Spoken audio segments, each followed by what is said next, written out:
السلام عليكم ورحمة الله.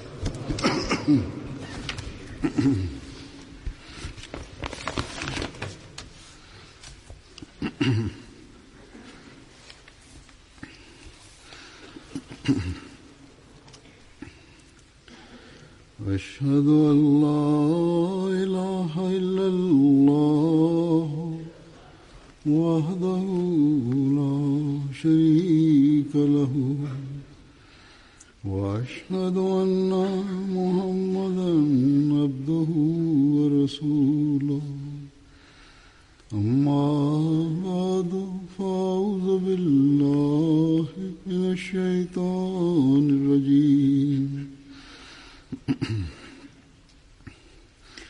بسم الله الرحمن الرحيم الحمد لله رب العالمين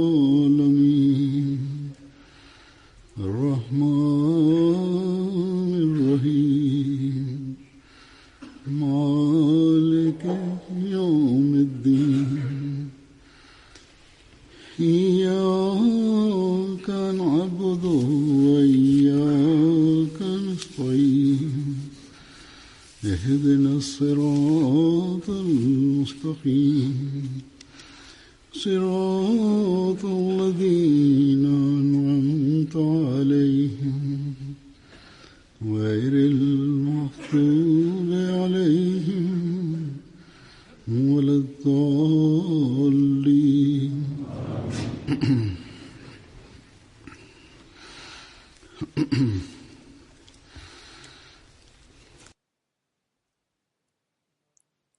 Бисмиллахир-рахманир-рахим.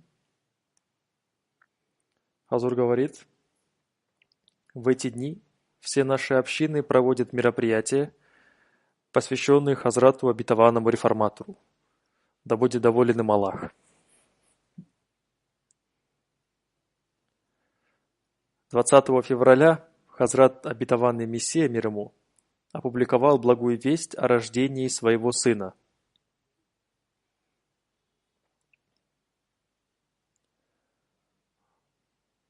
Он выпустил брошюру, в которой описал качества своего будущего сына.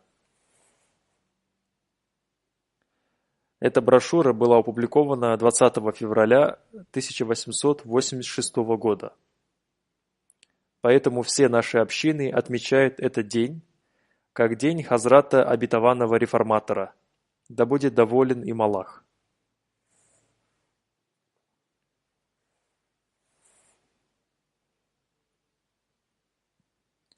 Если они в силу тех или иных причин не могут отметить этот день именно 20 февраля, то они отмечают его в другие дни. Мы отмечаем этот день не по той причине, что он родился в этот день, а потому, что этот день является днем исполнения великого пророчества.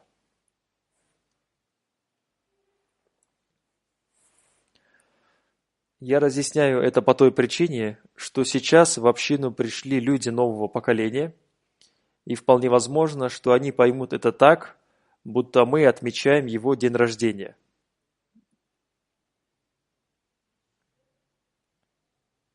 И в этом случае вполне резонно, что они могут задать вопрос, почему мы не отмечаем дни рождения других халифов. Дело в том, что этот день не является днем его рождения. Он родился 12 января 1889 года. Сегодня я расскажу о пророчестве относительно Хазрата обетованного реформатора, да будет доволен им Аллах.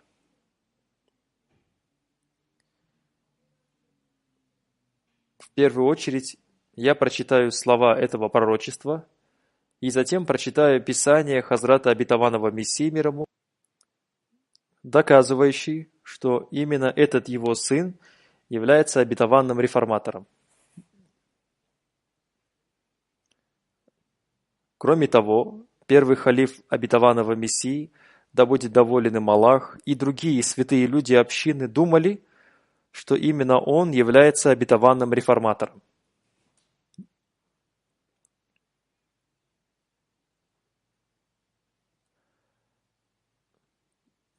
В первую очередь я представлю вашему вниманию это пророчество, а затем зачитаю мнение немусульман Ахмади, которые признали, что признаки, упомянутые в этом пророчестве, уже исполнились.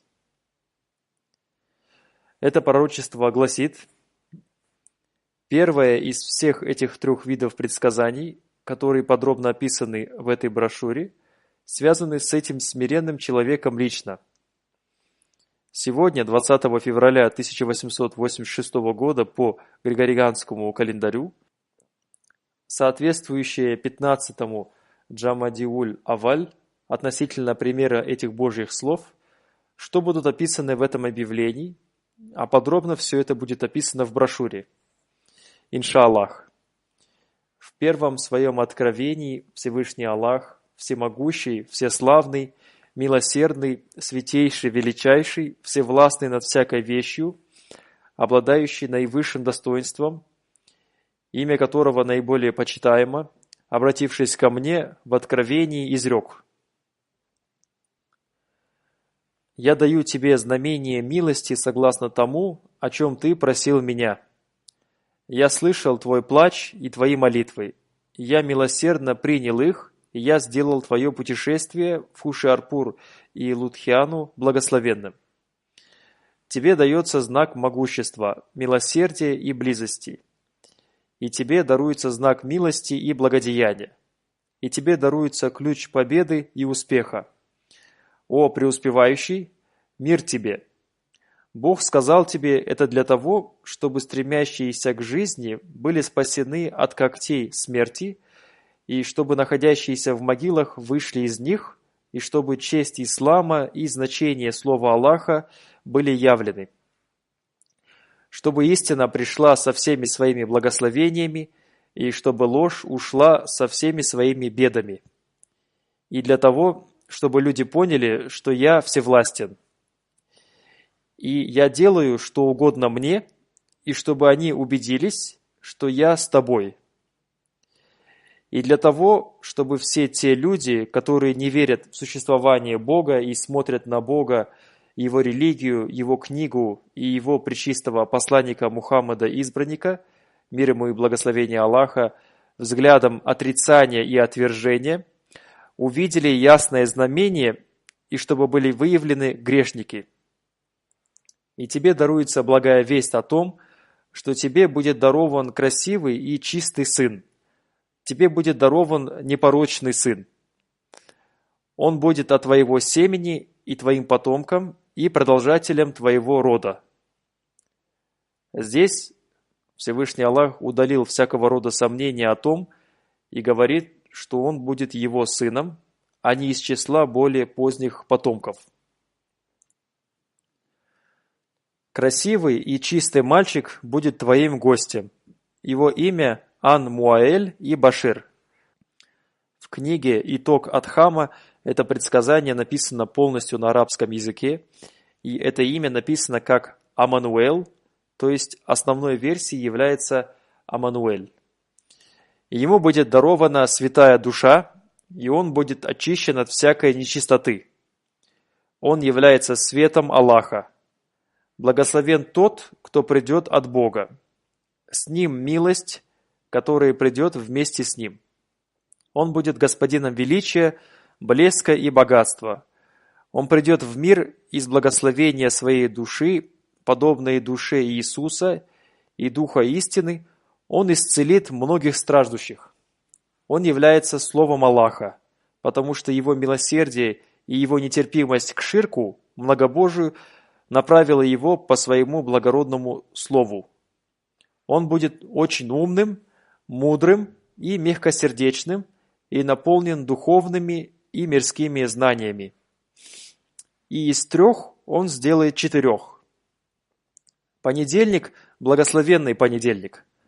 Любимый, почтенный и дорогой сын. Проявление первого и последнего.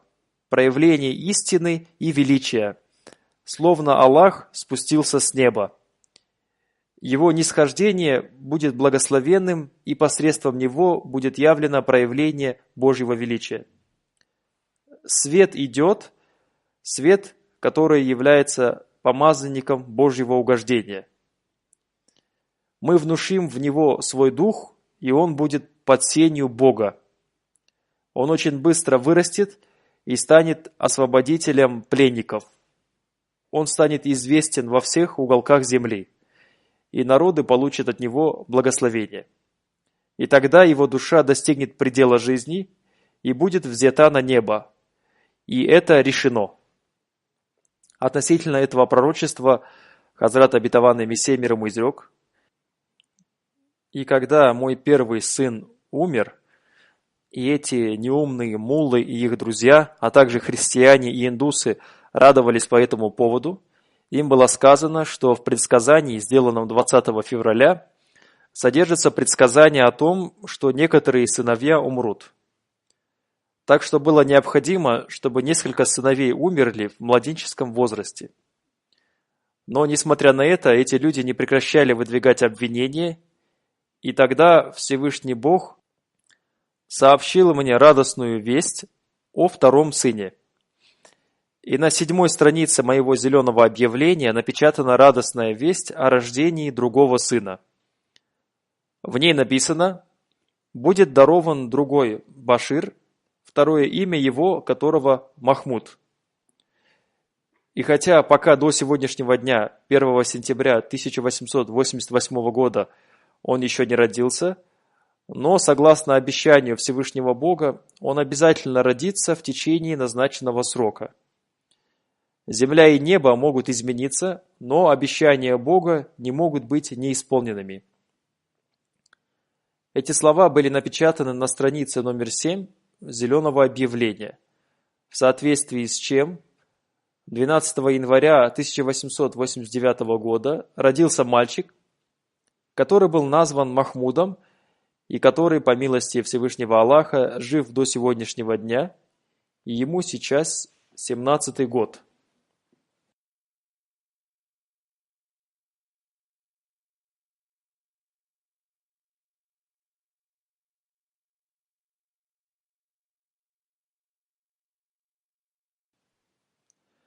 Эта статья взята из книги «Хакикатуль Вахи. Истинность откровения».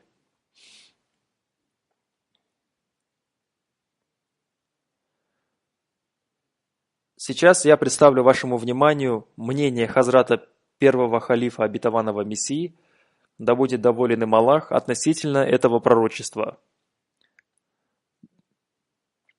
Господин Пир Манзур Мухаммад, автор Коида Ясарнуль Куран, за полгода до смерти Хазрата первого халифа пришел к нему и сказал: «Сегодня я прочитал брошюры Хазрата обетованного Мессии мир ему и пришел к выводу, что господин Мия и является обетованным реформатором».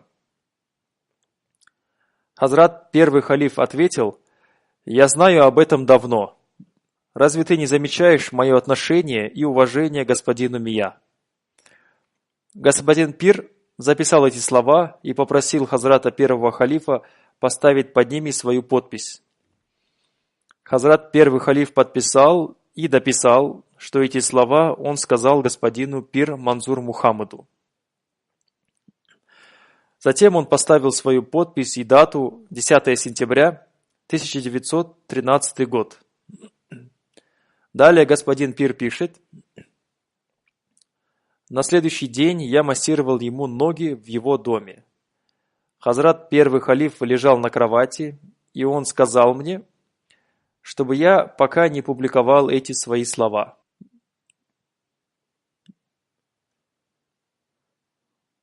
Он сказал, чтобы я опубликовал их тогда, когда он подвергнется сильному противостоянию.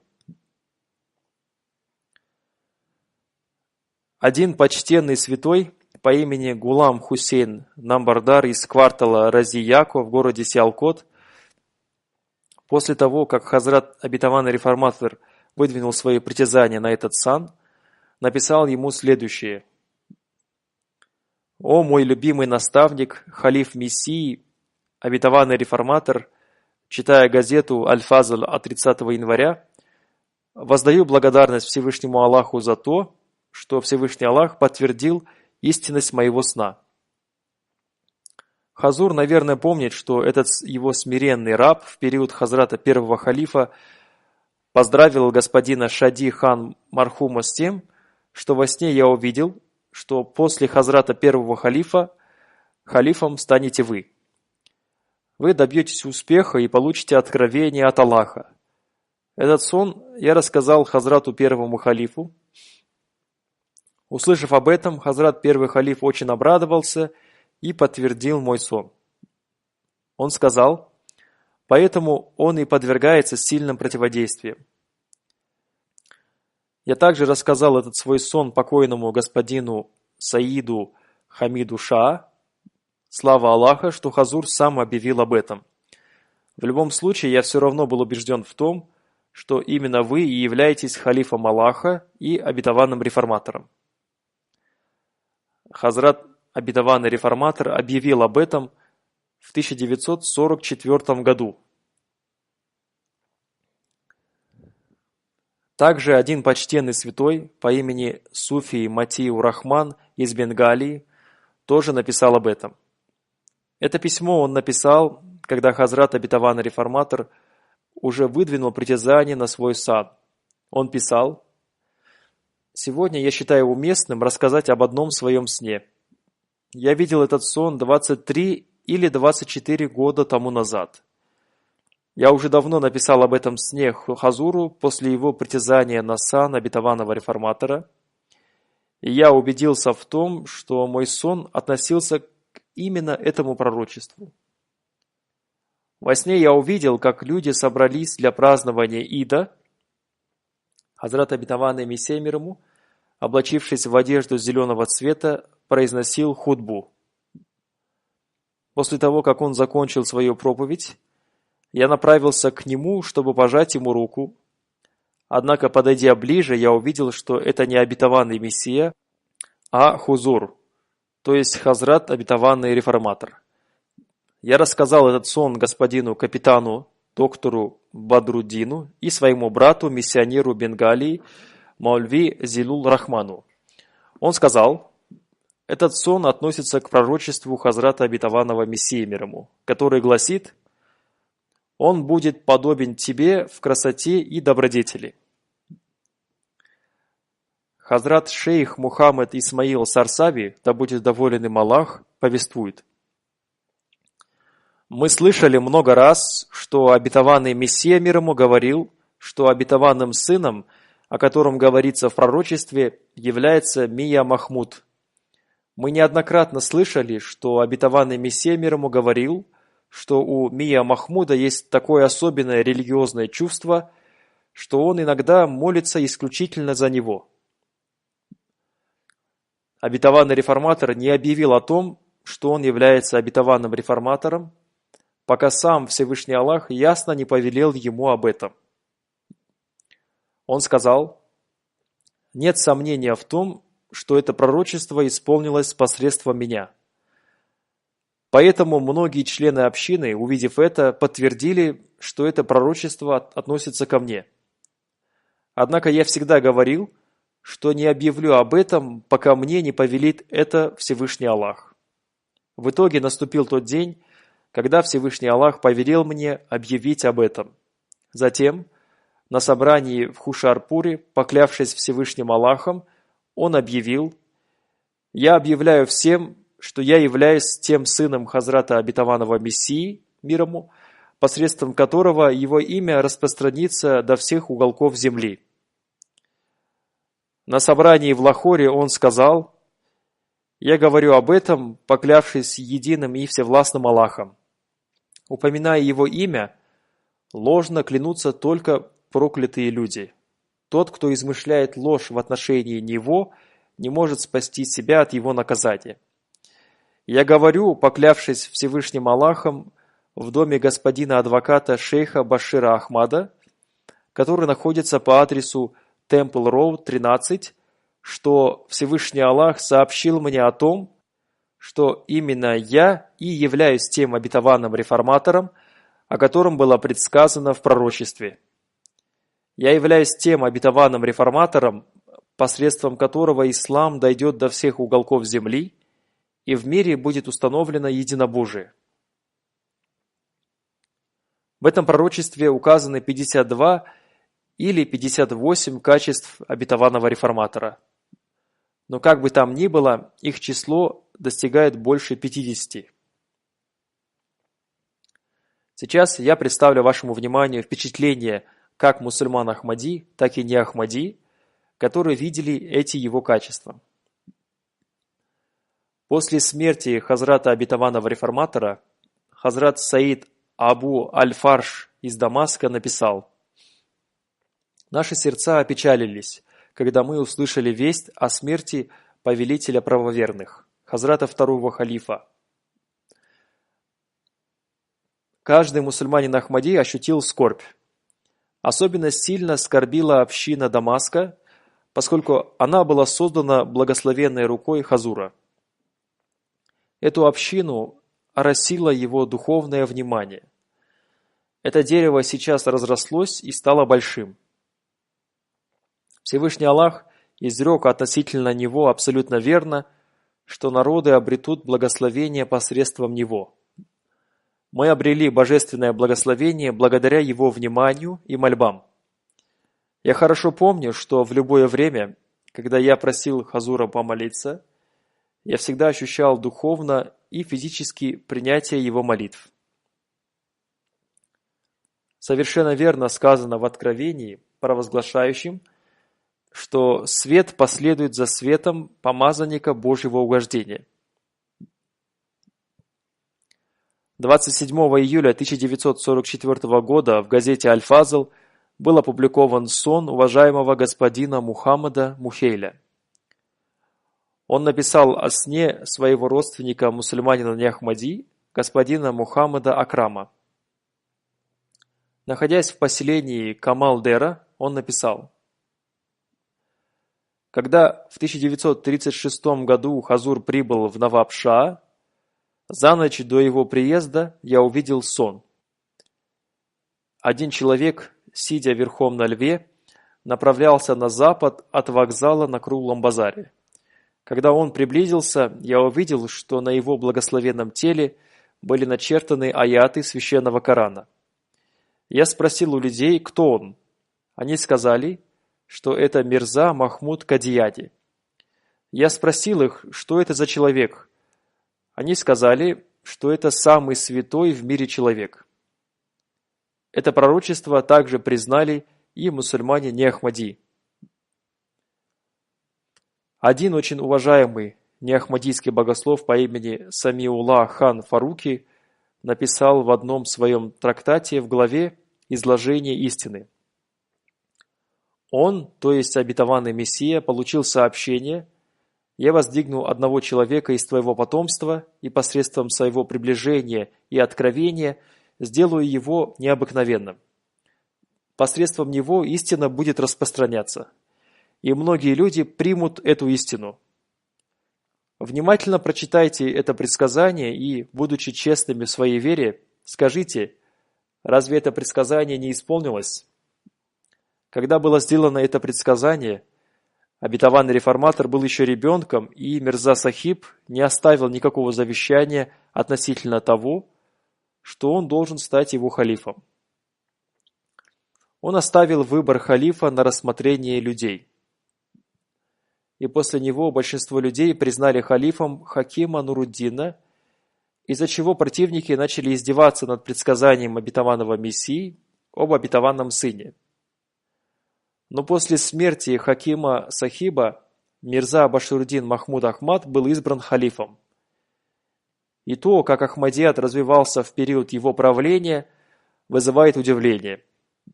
Обратите внимание, ведь это пишет человек, который не является мусульманином Ахмади и членом Ахмадийской общины. Далее он написал: «Во время Мирзы Сахиба количество мирзаитов было небольшим, и во время Хакима Нуруддина особого развития общины не было. Но в период настоящего халифа Мирзы Башируддина Махмуда Ахмада мирзаят распространился почти по всему миру.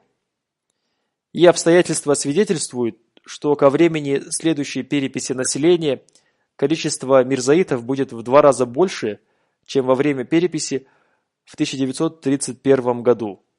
И это при том, что в прошлом невозможно найти примера, подобного тому организованному противодействию мирзаитам, которые осуществляли в этот период его противники. Короче говоря, согласно предсказанию Мирзы Сахиба, один человек из его потомства был воздвигнут, и посредством него община развивалась удивительным образом. Отсюда стало ясно, что предсказание Мирзы Сахиба исполнилось в точности. Затем один немусульманин, сикхский журналист, редактор газеты «Рангин» из Амритсара признал, что в 1901 году Мирза Сахиб, когда нынешний халиф Мирза Башруддин Махмуд Ахмад был еще ребенком, сделал следующее предсказание. «Аллах сообщил мне радостную весть, у тебя будет сын, который в один из дней станет любимым мной. Я удалю тьму посредством этой луны. Я покажу, как целый мир вернулся к Богу, и это не просто радостная весть, это пища для сердца, свят тот, кто унизил моих врагов». Это предсказание удивительно тем, что в 1901 году Мирза Башруддин Махмуд Ахмад еще не был крупным богословом и еще не раскрылись его способности. И говорить в это время о том, что у тебя будет такой сын, является свидетельством некой духовной силы. Могу сказать, что этими словами Мирза Сахиб заложил основу для своего преемничества и хотел, чтобы после него его место занял его сын. Но эта мысль является ложной, потому что Мирза Сахиб не сделал обязательным условием, что его халиф должен быть из его семьи и из числа его потомков. Ведь первый халиф не имел никаких родственных связей с семьей обетованного Мессии мир ему. Затем, после хазрата Хакима Мавлви Нуруддина, первого халифа обетованного Мессии, была вероятность того, что халифом мог стать кто-то другой, а не Мирза Башруддин Махмуд Ахмад. В это время Мавлви Мухаммад Али, амир общины Лахора, был претендентом на пост халифа. Но большинство людей избрало Мирзу Башруддина, и таким образом он стал халифом. Теперь возникает вопрос: если бы господин Мирза не обладал духовной силой, то как бы он узнал, что один из его сыновей станет таким? Когда он сделал это объявление, у него было 3 сына, и он молился за всех них. Но предсказание было только об одном сыне. Затем мы видим, что это предсказание исполнилось в точности, и он совершил духовное преобразование в мире. В те времена состояние общины было абсолютно иным. Сегодня состояние общины намного лучше, чем раньше. Однако, несмотря на это состояние, община, по милости и поддержке Всевышнего Аллаха, сумела посадить дерево Ахмадията больше, чем в 50 странах. Община была распространена на каждом континенте Земли. Это подтверждает его великий дух и доказывает тот факт, что ислам был распространен в соответствии с этим пророчеством. Это пророчество гласит, чтобы людям была явлена честь ислама и значение слов Всевышнего Аллаха. Мауляна Зафар Али Хан, аудитор газеты «Заминдар», который был очень известным мусульманским лидером индийского субконтинента и оратором, обращаясь к своим людям, сказал: «Слушайте внимательно, вы и ваши помощники не в силах противостоять господину Мирзе Махмуду до судного дня. Мирза Махмуд обладает знанием священного Корана. Мирза Махмуд имеет такую общину, которая только по его намеку готова пожертвовать своим имуществом и своими жизнями. У Мирзы Махмуда есть миссионеры и знатоки в каждой области. Он установил свое знамя в каждой стране». Далее в этом пророчестве сказано: «Он будет очень умным, мудрым и мягкосердечным и наполнен духовными и мирскими знаниями». Известный журналист Индии Хаваджа Хасан Низами Дехлеви посредством своего пера дал следующее его описание. Он часто болеет, но его болезнь не мешает ему активно заниматься делами. Он доказал свое мужество, Его могольское мужество позволяло ему спокойно действовать в то время, когда вокруг него бушевали сильные бури противодействия. И он доказал, что каста моголов имеет свой особый образ действий. Они хорошо разбираются в политике, их ум силен в религии, то есть они сильны в битвах ума и пера. Затем в предсказании об обетованном сыне говорится, что посредством него будут освобождены пленники. То, каким образом исполнилось это предсказание, кажется удивительным для человека. Движение за освобождение Кашмира является свидетельством истинности этого пророчества, потому что слава создания этого движения принадлежит Всеиндийскому комитету по Кашмиру. Этот известный комитет был создан благодаря начинанию Хазрата второго халифа обетованного Мессии и при поддержке известных мусульманских лидеров Индии и Пакистана, таких как сэр Зульфикар Али хан, Алама доктор сэр Мухаммад Игбал, Хаваджа Хасан Низами Дехлеви, Саид Хабиб, редактора газеты «Сиясат». Этот комитет был создан 25 июля 1931 года в Шимле. Главой этого комитета был избран Хазрат второй халиф обетованного Мессии. В результате его успешного руководства мусульмане Кашмира, которые были лишены элементарных человеческих прав и уже давно жили словно рабы, в течение очень короткого времени вздохнули свободно, и их политические и общегражданские права были признаны. Впервые в Кашмире была создана Национальная ассамблея, и мусульмане Кашмира получили право на представительство в этой ассамблее, и вместе с этим получили право писать и выступать в ней. Мусульманские газеты признали в этом заслугу Хазрата второго халифа обетованного Мессии. Они писали: в то время, когда в Кашмире сложилось критическое положение, те люди, которые, несмотря на различия в вероисповедании, избрали Мирзу Сахиба руководителем комитета, сделали правильный выбор, думая об успехе этого дела. Если бы в то время они не избрали господину Мирзу из-за расхождения вероисповеданий, это дело не имело бы успеха, и умма мусульман понесла бы большие потери.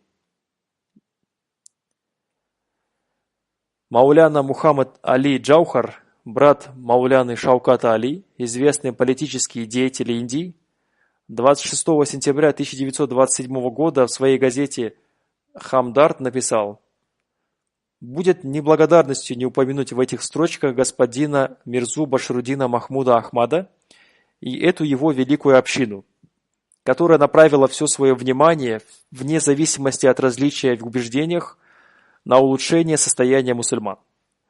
В настоящее время, если эти господа, с одной стороны, интересуются политическим состоянием мусульман, то, с другой стороны, они с невероятным увлечением и самоотверженностью заняты проповеднической деятельностью и улучшением социального положения мусульман.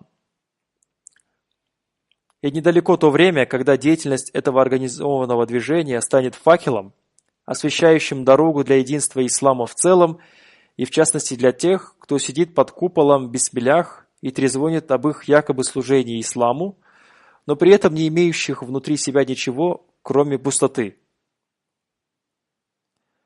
Мауляна Абдуль-Маджид Дария Абади, который сам был муфассиром, толкователем Корана и редактором журнала «Сидки Джадид», относительно смерти Хазрата второго халифа обетованного Мессии написал: «Пусть Всевышний Аллах воздаст ему за то, что он посвятил всю свою жизнь распространению священного Корана, его знаний и проповедованию ислама. Да воздаст ему за это Всевышний Аллах. Толкование коранических истин и мудростей, которые он дал, занимает самое высокое и отличное от всех место». Однажды, в 1914 году, в Кадьян прибыл один христианский священнослужитель, и он стал задавать различные религиозные вопросы мусульманам Ахмади. Он говорил, что задавал эти вопросы многим мусульманским богословам, и они не могли ответить на них. Он сказал, что хочет задать эти вопросы нашему халифу, чтобы узнать, сможет ли его ответ удовлетворить его. Маульви Умар-Дин Шамлави говорил, что вопросы были настолько сложными, что, услышав эти вопросы, он подумал, что Хазрат Обетованный Реформатор не сможет на них ответить, поскольку он был еще молод и не учился ни в одном религиозном учебном заведении.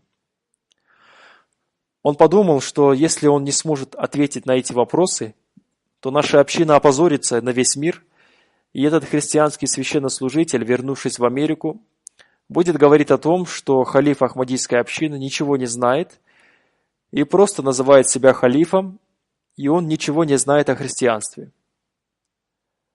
Господин Маульви писал: «Думая об этом, я очень беспокоился и старался, чтобы их встреча не состоялась. Я желал, чтобы он уехал, не встретившись с Хазратом Обетованным Реформатором. Однако этот священнослужитель настаивал на встрече с халифом. И я был вынужден пойти к халифу и передать ему просьбу этого христианского священнослужителя встретиться с халифом и задать ему свои вопросы. Хазур тут же велел позвать его. Я был переводчиком их беседы. После приветствия он начал задавать свои вопросы. Хазур внимательно выслушал его вопросы и дал на них такие ответы, которые его полностью удовлетворили. Услышав эти ответы, он очень удивился и сказал, что не ожидал услышать такие мудрые ответы, вызывающие удовлетворение. Он сказал, что такую разумную и логичную беседу ему не приходилось вести ни с кем другим. Он сказал: «Видно, что ваш халиф большой ученый, и он очень хорошо изучил религию». После этого он с уважением поцеловал его руку и удалился.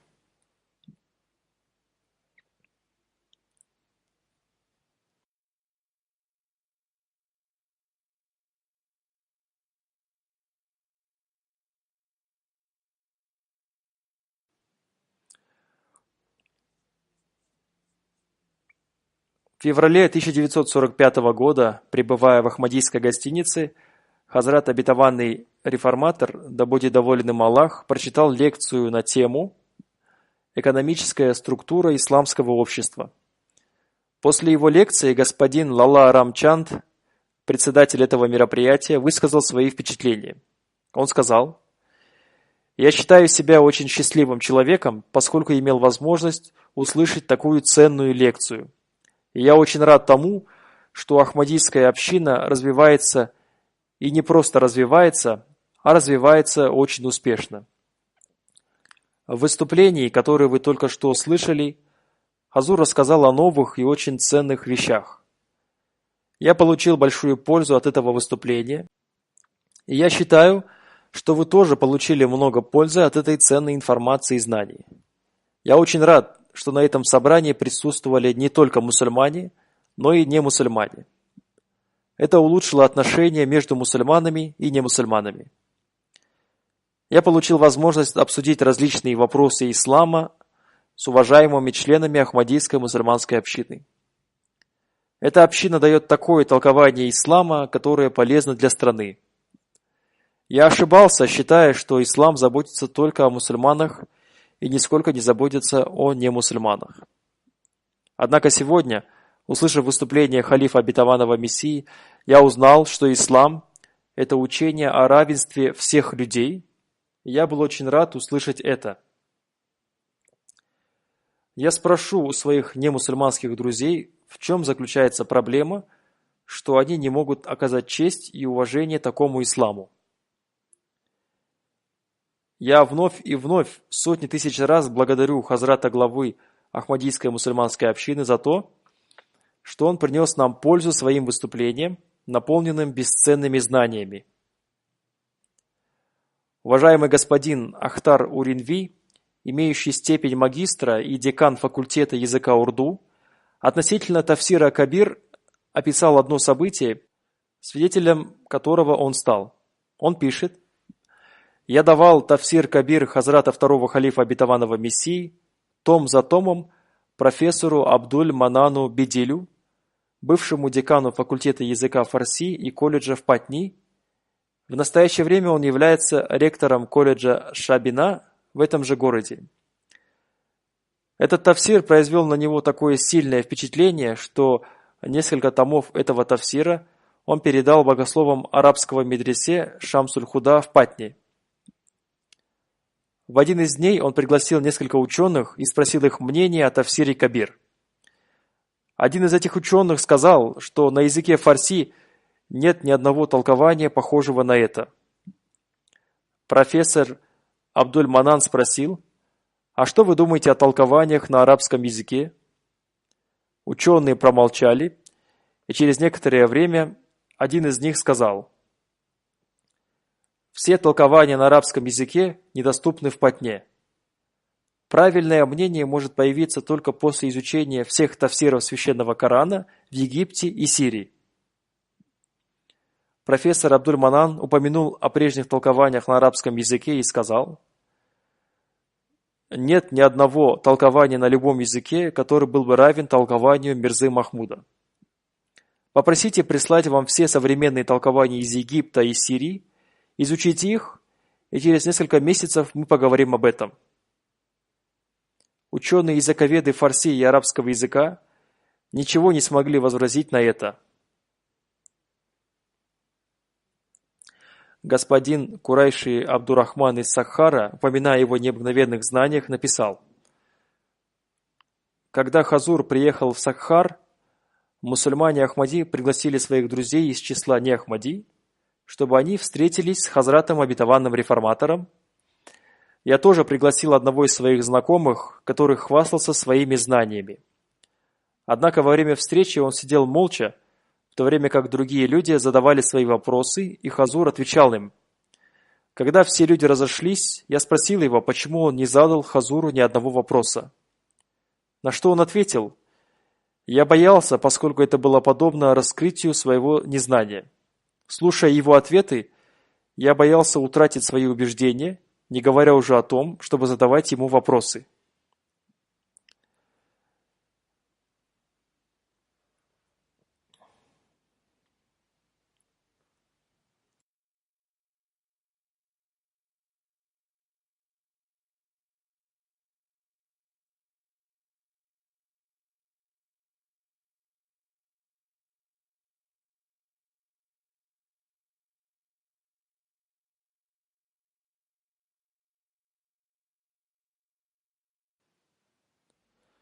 Господин Лала Карамчанд, редактор еженедельной газеты «Парис», пригласил некоторых журналистов в Кадьян.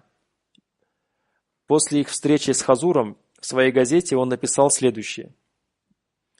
«Мы думали, что господин Зафрулла очень большой человек, поскольку в то время он был членом исполнительного совета вице-короля Индии. Однако при господине Мирзе он выглядел всего лишь учеником. Каждое его мнение было лучше мнения господина Зафруллы, оно было наивысшим и очень логичным. Он обладает организационными способностями, и такой человек с легкостью может довести государство до его наивысшего пика развития».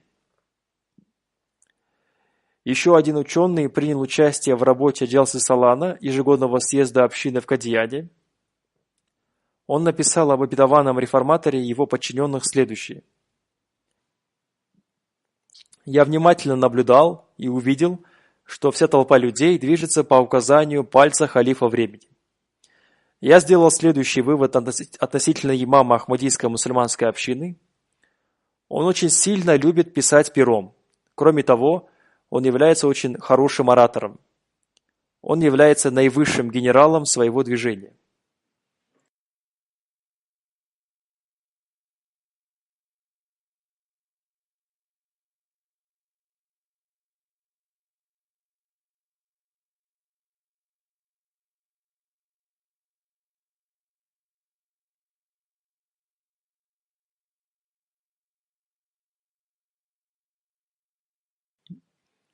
Алама Нияз Фатахпури после прочтения тафсира Кабир в одном письме, адресованном Хазрату Обетованному Реформатору, написал: «В эти дни я читаю 3-й том тафсира Кабир, и я глубоко и внимательно изучаю его.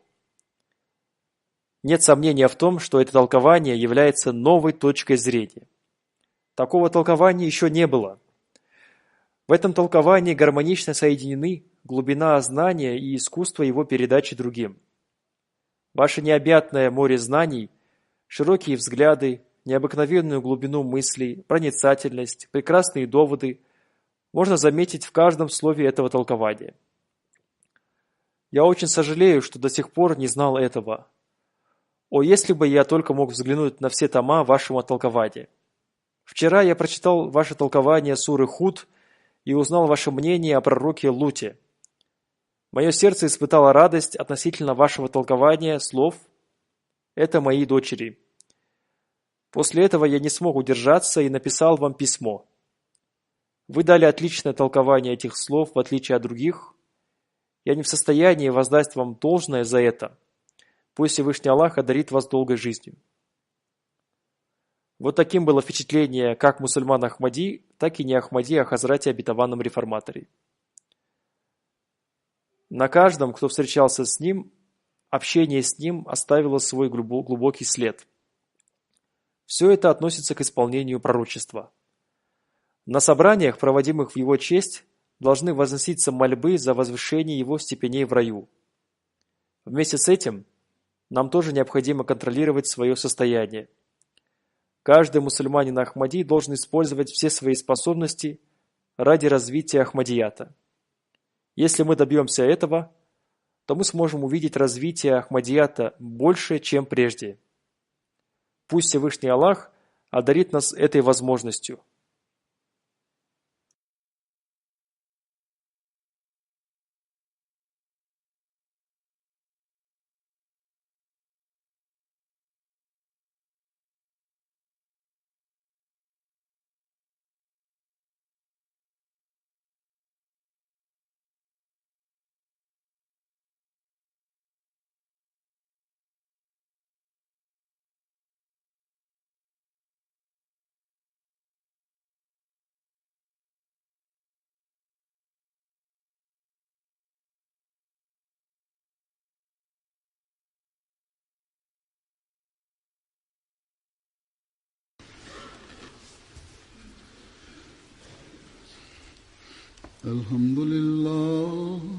الحمد لله نحمده ونستعينه ونستغفره ونؤمن به ونتوكل عليه ونعوذ بالله من شرور أنفسنا ومن سيئات أعمالنا من يهده الله فلا مضل له ومن يضلل فلا هادي له ونشهد أن لا إله إلا الله